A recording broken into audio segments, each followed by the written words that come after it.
I stood in the middle of my husband's office Christmas party, 6 months pregnant, wearing a borrowed dress. His mistress had just handed me a mop, calling me the help in front of everyone. My husband laughed. What none of them knew? My father owned the building, and he'd just walked in. Before we dive into this story of ultimate revenge, hit that subscribe button and turn on notifications. Trust me, you won't want to miss how this ends. And stick around until the very end. The final twist will leave you speechless. Now let's begin. My name is Leilani Wallace, though for the past 3 years I've been going by Leilani Hart. Yes, Wallace, as in Gregory Wallace, the trillionaire who owns Henderson Global Empire. 47 companies across 6 continents, real estate portfolios that would make your head spin, luxury hotels, private airlines, and a net worth that hovers around $50 billion. He's my father. But Hudson, my husband, had no idea. When I met Hudson 3 years ago at a community center where I was volunteering, I made a choice. I changed my last name, moved to a modest neighborhood, and lived a completely normal life. I wanted to be loved for who I was, not for the zeros in my family's bank account. I'd seen too many friends, too many people in my social circle get used and discarded by gold diggers. I wanted something real, something pure. Hudson seemed perfect. He was ambitious, charming, working his way up as a marketing professional. We fell in love, or at least I thought we did. He proposed after 6 months, and we married in a small ceremony. I never told him about my father. Only my dad and his personal lawyer knew I'd gotten married, and my father didn't approve. He said Hudson seemed too focused on appearances, too hungry for status, but he respected my choice and stayed silent. For the first 2 years, things were beautiful. Hudson climbed the corporate ladder at Henderson Global. Ironic, isn't it? And I played the supportive wife. When I got pregnant, I thought we'd reached the peak of our happiness. But that's when everything changed. 8 months ago, Hudson transformed into someone I didn't recognize. He stopped touching me, moved to the guest room, claiming he needed better sleep for work. He became obsessed with his phone, taking calls outside, coming home smelling of expensive perfume that wasn't mine. The warmth in his eyes when he looked at me turned to something else. Disappointment, maybe even disgust. I'm not stupid. 2 months ago, I hired a private investigator. I didn't use my family name or connections, just paid cash like any desperate wife would. The photos came back within a week. Hudson and his assistant, Vanessa Clark.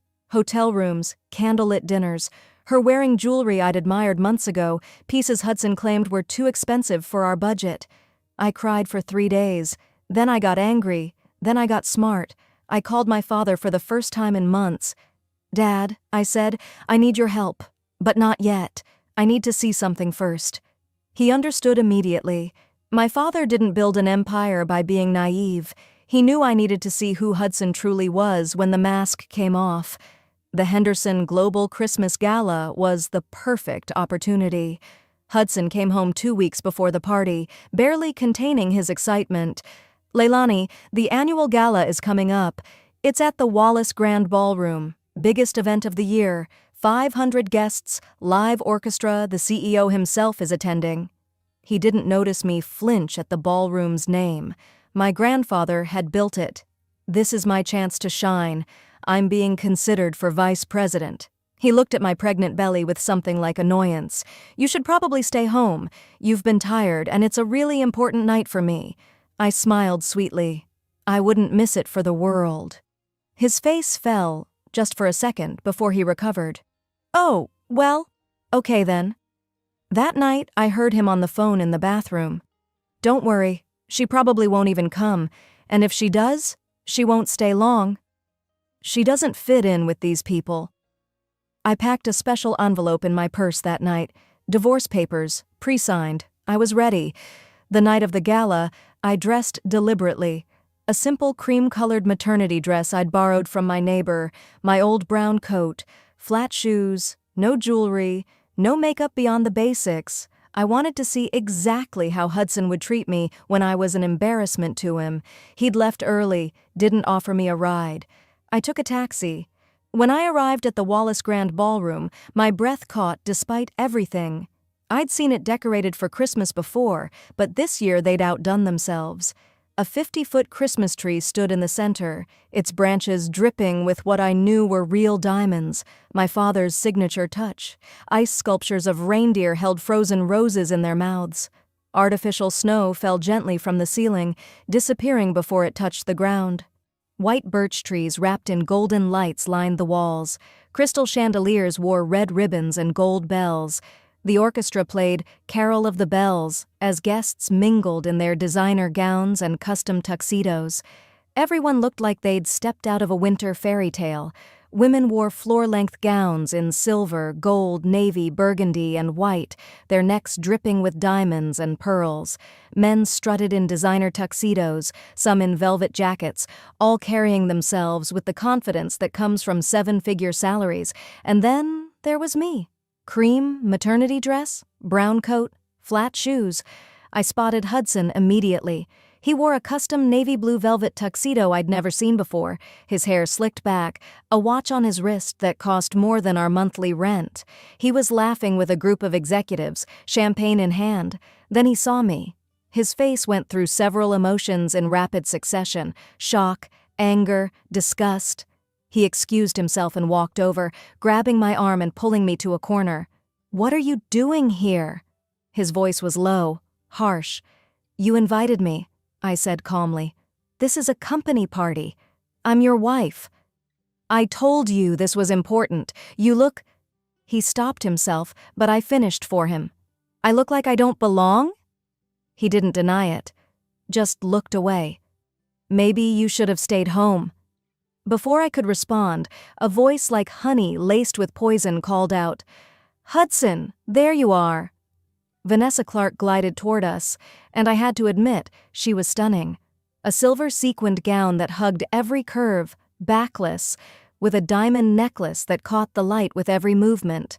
Her platinum heels made her tower over me. She looked like a Christmas angel, an expensive, vengeful angel. She linked her arm through Hudson's boss's arm, Mr. Peterson, a portly man in his 50s who was clearly enjoying the attention of a beautiful young woman. But her eyes were on Hudson, possessive and triumphant. "Oh, Hudson, I didn't know we were doing charity work tonight." Her eyes swept over me, lingering on my belly, my dress, my old coat.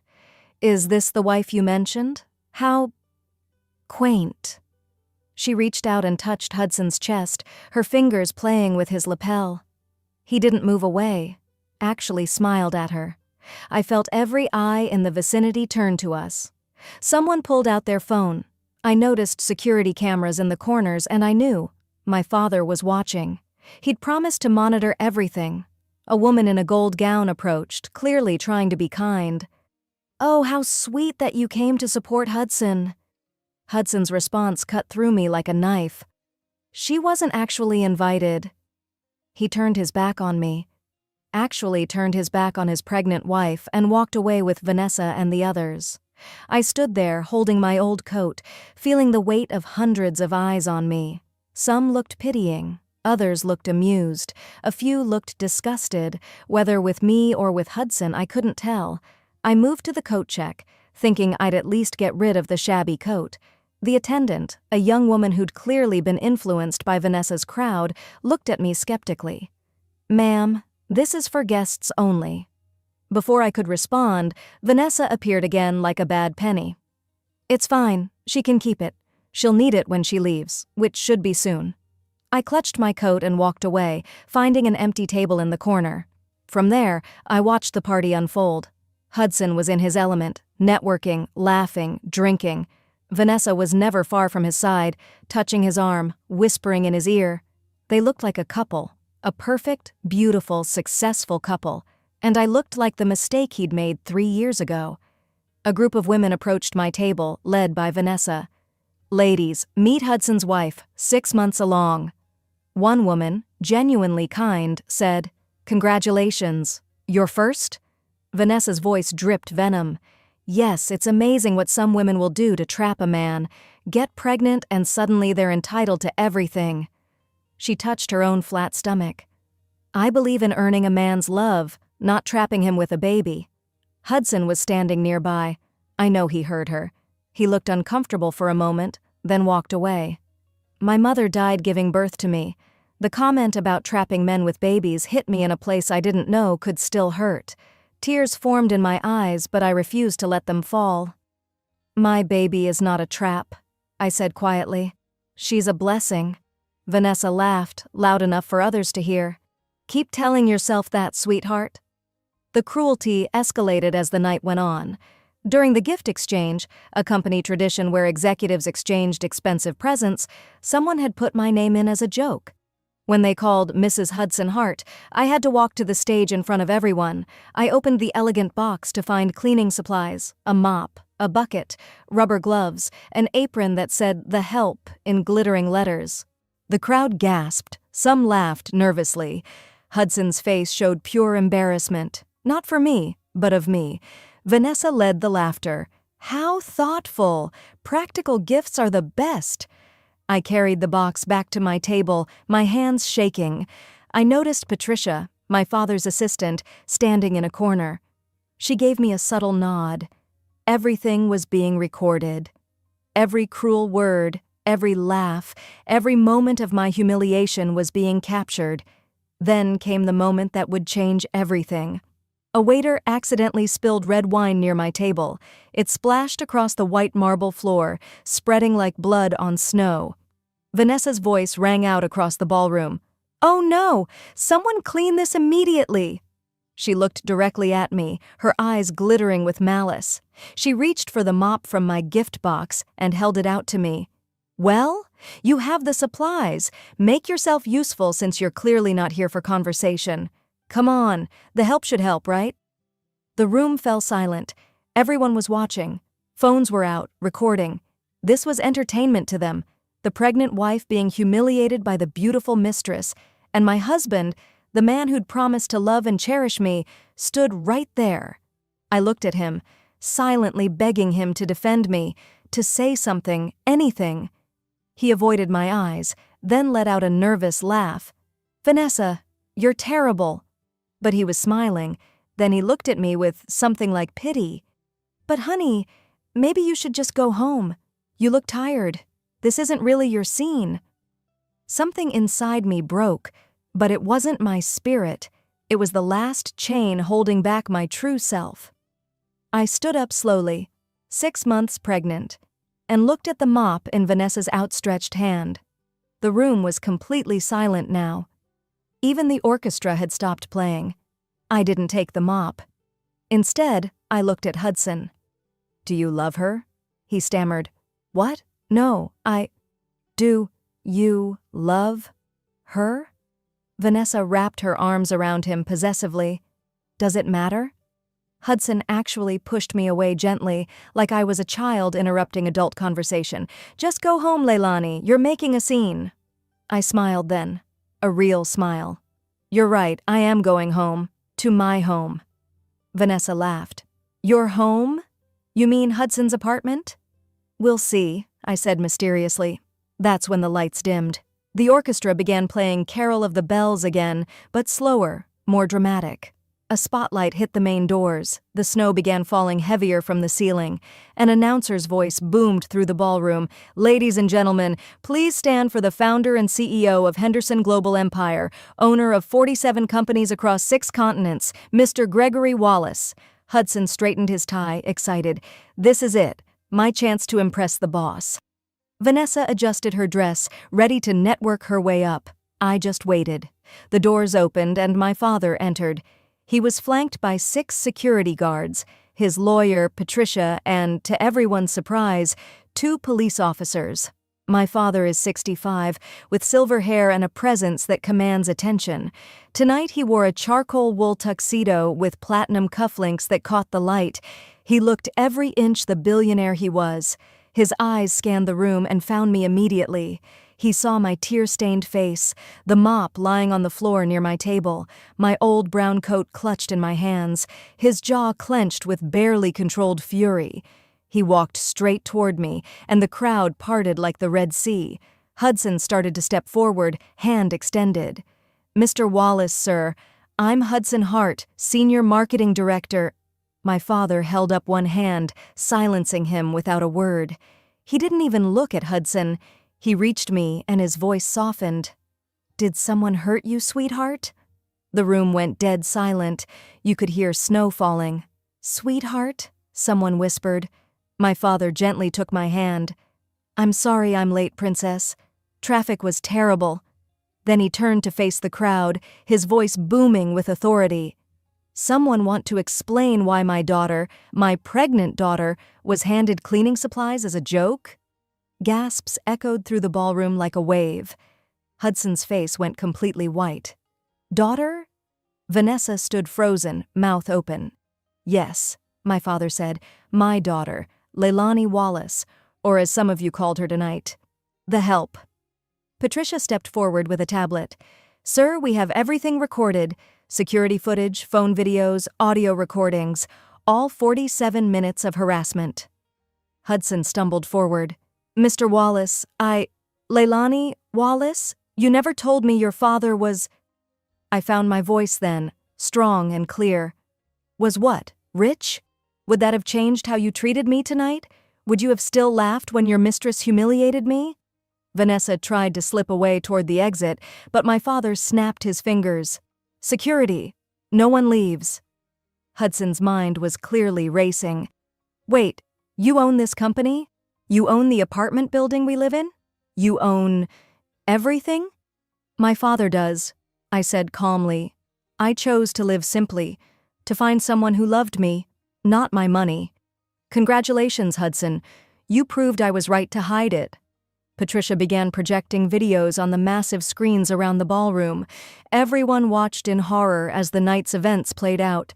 Vanessa's cruel comments about my baby being a trap, Hudson laughing at me, the gift exchange humiliation, the mop scene, Hudson telling me to go home. My father's voice was ice cold. "This is how you treat your wife? Your pregnant wife?" Hudson tried to explain. "Sir, I can explain. She was acting strange, I thought." "You thought what?" My father interrupted. "That she deserved this?" He turned to Vanessa, who was shaking. "Ms. Vanessa Clark, correct? You work in our marketing department. Senior assistant?" She nodded, unable to speak. "Not anymore." He snapped his fingers and security approached. "You're terminated immediately." Vanessa found her voice. "You can't. I have a contract." My father's lawyer stepped forward. "Your contract has a morality clause.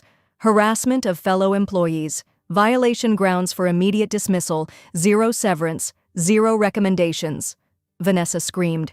"This is because of her? She showed up looking like trash. I thought she was—" "You thought wrong," my father said quietly. "About everything. Security, escort her out. She has 5 minutes to clear her desk." Vanessa turned to Hudson desperately. "Do something!" Hudson stood silent, in shock. "You coward!" she screamed at him. "You said you loved me. You said we'd be together once you divorced her." The crowd gasped again. Confirmation of the affair. Security dragged Vanessa away, her screams echoing through the ballroom. My father turned to Hudson. "Mr. Hudson Hart, 3 years with my company, recently promoted to senior marketing director." Hudson nodded hopefully. "Yes, sir, I've worked very hard." "You're also terminated." "What?" "But sir, I'm up for VP." "You were. Past tense. Let me be clear. You're not just fired from this position. You're blacklisted from every company I have influence with, which, if you weren't aware, is most Fortune 500 companies." Hudson's knees buckled. "You can't do this. I have rights. I'll sue." The lawyer stepped forward again. "Mr. Hart, you signed a comprehensive contract, Clause 47. Conduct unbecoming of company values. You violated harassment policies, morality standards, and family values clauses." He showed receipts on the screen. "Additionally, we have evidence of misuse of company resources. Hotel rooms booked on the company card for Ms. Clark. Expensive dinners, gifts, all charged to client entertainment. That's embezzlement, Mr. Hart." The police officer stepped forward. "Mr. Hart, we need you to come with us. Questions regarding fraudulent expense reports." Hudson looked at me, disbelief and anger warring on his face. "You planned this? You set me up?" I stepped forward and I felt different, stronger, I was Leilani Wallace now, not the meek wife he'd been embarrassed by. I pulled the envelope from my purse. I didn't set you up, Hudson. You destroyed yourself. I handed him the divorce papers. Pre-signed by me. My lawyer will contact you about custody arrangements. He grabbed my arm. Leilani, please, I love you. We can work this out. I made mistakes, but... I pulled free. You love me? You let her humiliate me. You laughed while she called our baby a trap. You told me to go home like I was an embarrassment. That's not love, Hudson. That's cruelty. My father added one more blow. Oh, and Hudson, about that apartment? The one you told Leilani to go home to? I own that building. You're evicted effective immediately. Your car? Company lease? Being repossessed? Your country club membership? My club, revoked. The watch on your wrist? Company gift. Hand it over. Hudson removed the watch with shaking hands, his whole world crumbling. You wanted my daughter for what she could give you, my father said. Now you have nothing. Seems fitting. Just then, Vanessa burst back in, security chasing her. She ran to Hudson. Baby, tell them we're in love. We'll fight this together. Hudson pushed her away violently. Get away from me. This is your fault. You ruined everything. My fault, she screamed. You pursued me. You said your wife was boring, plain, beneath you. They turned on each other, screaming, blaming, as the crowd watched in stunned silence. My father turned to the 500 guests. Let this be a lesson to everyone here. Henderson Global was built on family values, loyalty, integrity, respect. What happened tonight was the opposite. Anyone who participated in humiliating Mrs. Wallace, and yes, she's still a Wallace, Hart was just a name she used, you have 1 week to submit written apologies, or join Mr. Hart and Ms. Clark in unemployment. There was an immediate scramble. Executives rushed toward me. Mrs. Wallace, we're so sorry. We had no idea. I looked at them calmly. You knew I was pregnant. You knew I was someone's wife. That should have been enough. I clutched my stomach then, the stress of the evening finally catching up with me. A doctor who'd been attending the party rushed over. The stress? The baby. Hudson panicked. Is she okay? My father blocked him from approaching. You've done enough. The doctor checked me quickly. She's fine, but she needs rest. I looked at Hudson one last time. This baby will know her grandfather. She'll know her worth, but she'll never know you. You'll get supervised visitation if you're lucky, but I will not let you poison her with your values. Hudson broke down. Please, she's my daughter too. I'll change. I'll be better. You had 3 years to be better, I said softly. Tonight was your final exam. You failed. My father helped me with my coat, the old brown one, and I wore it with pride now. I turned to the crowd one final time. I wore this coat tonight on purpose. I wanted to see who I really married. I wanted to see if Hudson loved me, or loved what he thought I was. Turns out, he loved neither. He loved an illusion, and so did I. I took my father's arm, and we walked through the parted crowd. The orchestra began playing Silent Night. Snow was still falling. I felt like a queen walking through her kingdom. Behind me, Hudson, handcuffed by police, whispered, I'm so sorry. I didn't look back. 6 months later, I'm sitting in a beautiful nursery, holding my daughter, Grace Wallace. I live in the family estate now, but in a small, comfortable wing. I'm not hiding anymore, but I'm not flaunting my wealth either. I started the Grace Foundation, which helps women escape bad marriages. We provide legal aid, housing, job training, counseling. In 6 months, we've helped over 200 women. Hudson lost everything. He was convicted of embezzlement and got 2 years probation and community service. He works at a used car dealership now, lives in a studio apartment, and sees Grace once a month under supervision. He begs for reconciliation every time. I refuse. Vanessa moved to a different state. She's blacklisted from every major company. Last I heard, she works retail. 15 executives were fired from Henderson Global. 30 more submitted written apologies. The company has a new zero-tolerance harassment policy. As for me, I'm the VP of Henderson Global Foundation now. I use my platform to help others. That Christmas party went viral. Videos leaked online, millions of views. I became a symbol of know your worth. I receive messages daily from women inspired by my story, and you know what? I don't regret any of it, not hiding my identity, not the humiliation, not even the pain, because it revealed the truth, and the truth, no matter how painful, set me free. If this story gave you chills, smash that like button right now. Subscribe and hit the notification bell so you never miss another story. Drop a comment below telling me, would you have revealed your identity sooner or waited like I did? And here's the real question. Do you think Hudson deserves a second chance? If you know someone who needs to hear this story, someone who's forgotten their worth, share this video with them. Sometimes we all need a reminder that we're worth more than how we're treated.